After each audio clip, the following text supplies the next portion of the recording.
What is up, everybody? Jason, aka Jester, and first and foremost, I apologize for the voice today. It's been a really long weekend, a lot of gaming, a lot of streaming, a lot of prep work. It's taken its toll, but we're going to fight through it today, and we're happy to be back outside. It's just a shade over 80 degrees and a little overcast, so hopefully it's not too dark for you. Today we're going to be remaking a bacon cheeseburger with a twist. It's going to be called the Ultimate Bacon Cheeseburger today. We're going to be using just the stuff you see on the table in front of you, and I'm going to show you a whole new way to present this to your family, your significant other, anybody that you might be cooking for. They're going to be proud of you for learning how to do this. All that being said, let me get this table cleared up and we'll get into the first step. The first thing I like to do whenever I'm going to be using a bacon weave is go ahead and get that ready ahead of time. Now, I did a bacon weave on Mama's meatloaf video. I'll put a card up top in the screen here. Go back and watch that one because it's a really cool way to present meatloaf. But I had some questions in the comments about how I'm doing these bacon weaves. And it's really a pretty simple process. What you want to do is you take and you stretch out some horizontal pieces of bacon. From there, all you got to do is fold it back to about halfway, every other piece, like so. And from there, all you really have to do is take and put a piece right in that spot. You fold it back over. Trying to keep everything in line.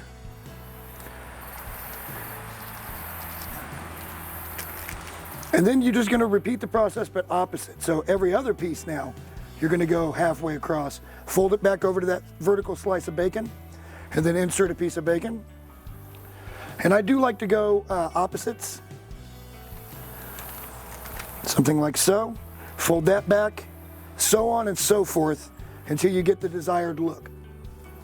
I'm going to put a couple more pieces here, and then of course we'll just repeat the process on the other side. Then you got your bacon weave all ready to go. From there, what we're going to do is we're going to take about 1 pound of our ground beef, and that's right, you only need about 1 pound to do this. We're going to put it on a couple of sheets of wax paper. We're then going to top it with a couple of more sheets of wax paper, and we're going to start pressing down on it. What we're looking to do is to make kind of a rectangle shape. It does not have to be perfect, but you do kind of want it to be nice and flattened out. You can also use a rolling pin to get this going in the direction you want, and then pull it out to a side. Definitely use your cutting board for this to make sure you don't go off the edge. You're looking to get down to about 1/8 of an inch, maybe just a little thicker than that, and it needs to be in that kind of rectangular shape. Like I said, this doesn't have to be perfect, but you kind of want it in this type of a shape. From there, what you want to start doing is laying in your ingredients. We're making a bit of a mess here today. I'm going to start with some mac and cheese, because I don't know what it is about mac and cheese, but I just love layering mac and cheese into other dishes. Hopefully you guys like mac and cheese too, because it's a reoccurring theme here on this channel. Let's get that spread out just a little bit. And that should be good to go. Behind that, I'm going to add just a little more cheese, because why not? This is a triple cheddar. Let's just put some of that right on there.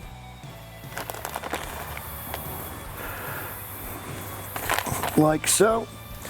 And then the last thing we're going to put inside of this is going to be some real bacon bits. This wouldn't be an ultimate bacon cheeseburger if we didn't have plenty of bacon on it. Now there's going to be plenty of bacon on the outside, but we want to make sure you get a little bit of bacon in every bite. Behind that, the last thing you're going to do to get this all said and done is you're going to come from the edge here and you start rolling over. And as soon as it starts to pull away from that wax paper, you pull it up a little more and just let this thing use its own weight and roll right up. Don't worry if a little bit comes out of the edges. That's perfectly normal. I do try to pull back a little bit of the ingredient here so that when it flops over for that final time, we don't have that on the seal. Going to be something like so. We can then take and restuff some of that. We're going to close up these ends on both sides. And now we're ready to get it into the bacon wrap. Now, some folks are going to tell you that they like to put the loaf in the freezer for just a few minutes, and there's absolutely nothing wrong with doing that. It helps it to reset. We're at a little bit of a cooler temperature today, so I'm not overly concerned, but I do want to be very careful when I'm lifting this up. And what I want to do is I want to try to get this dead center right on upside down. From there, all we have to do is flip the bacon one way, peel back our wax paper, flip the bacon the other way, peel back our wax paper, Make sure that we're still tucking in these ends. And then from there, all we have to do is roll it over and you're ready to go. One last little touch we're gonna put on this today because I love the flavor of it, and that's gonna be some of our Woody's Rub. I love this stuff. We're just gonna hit that a little bit over the top.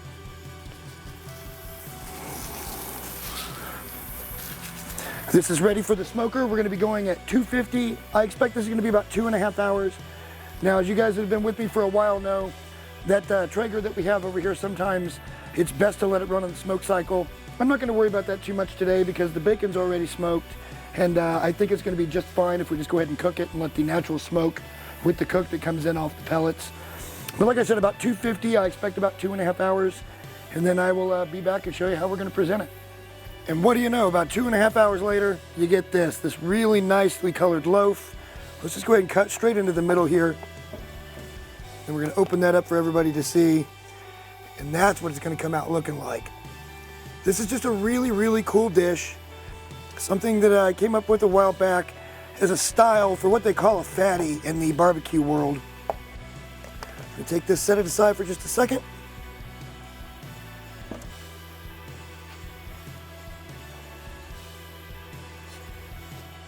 And from there, all you have to do is put it on your bun.